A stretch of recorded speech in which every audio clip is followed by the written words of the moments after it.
Takže tu je ubytovňa Tatranka.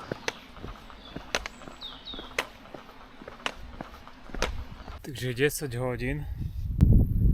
Teraz vlastne som nad obcou Smolník a idem smerom na takú kaplnku, ktorá je niekde týmto tu smerom.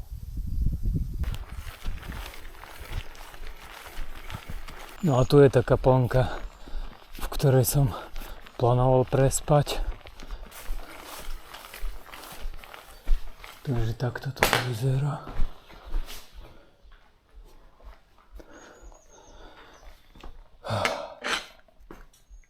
Dalo by sa tu celkom v pohode prespať.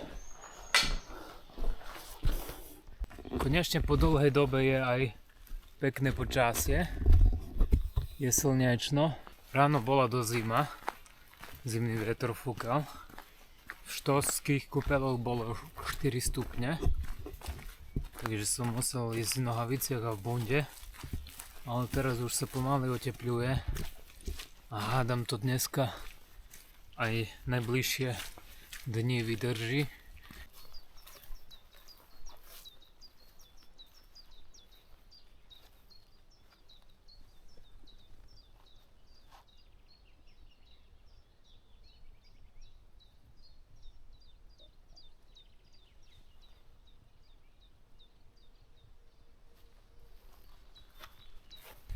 Malá reakcia môjmu batohu. Teraz som akurát si oddychol na jednej lúke, nakoľko ma chrbát dosť bolel, pretože spodná časť na chrbte v tejto časti, kde bedrová kosť tak trošku vyčnieva, tak tento môj batoh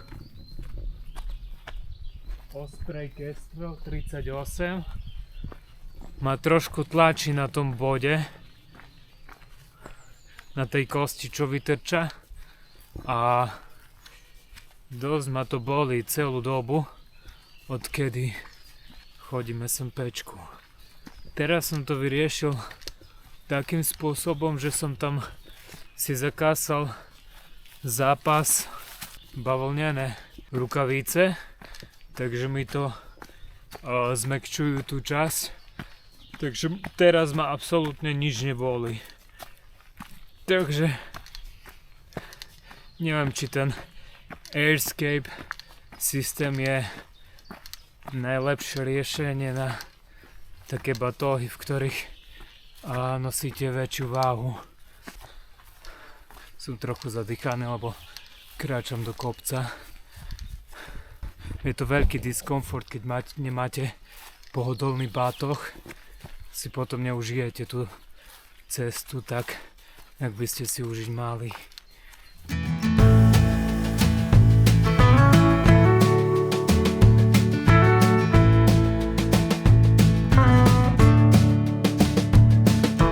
Babe, this thing ain't working out. I think we need a new direction. You're at home in this small town and I'm just feeling fenced in. No need to complicate it, it just goes that way sometimes. This is your place, I'll find mine. You take the house, I'll take the car. I'm leaving town, I'm going far away from here. I don't care what no one's got to say. You go your way, I'll take the highway. Takže toto je zostup z vrchu Pipítka. Od tohto vrchu, jak ste mohli vidieť, je aj pekný výhľad na okolie. Všade okolo sú údolia a hory, ale už som nedaleko od túlny, ktorá je pred Aviou. Zatiaľ to je z tohto kopca je asi najlepší výhľad z celej SMPčky, čo som zatiaľ videla. Takže už som pri útulni Uhornej. Tu nejaký solárny panel. Nejaká budka.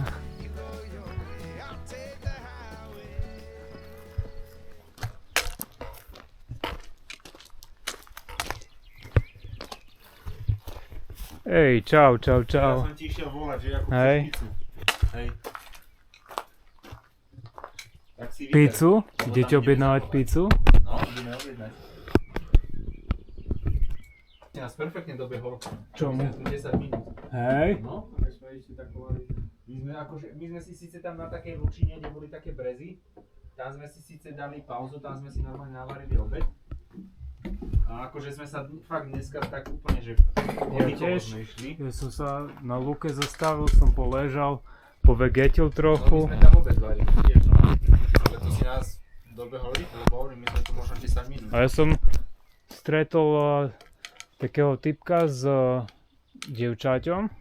No, taký chalan s babou tam. Hej. A oni vraveli, že ste v tom zmysle, že ste šli ďalej. Som myslel, že ste šli na Aviu. Takže nakoniec nespím v tej utulni, ale idem smerom na Aviu. Trochu sa ponáhľam, dúfam, že to zhruba za hodinu stihnem. Nakoľko sa už počasie zhoršilo, je trošku zamračené. Avia by mala byť zhruba 5 km odo mňa. Takže už idem smerom ku Avii. V diaľke je vidieť tam taký biely bod. Zrejme to bude tá Avia. Už som práve dorazil ku Avii.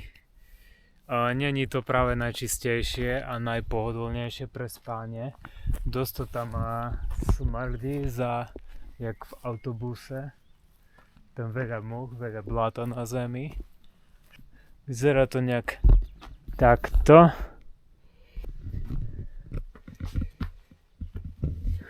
Takže, jak sa dá spať? Jeden človek môže spať tu na, ale dosť na úzko. Jeden do kríža môže spať tu na. A ja budem spať zrejme asi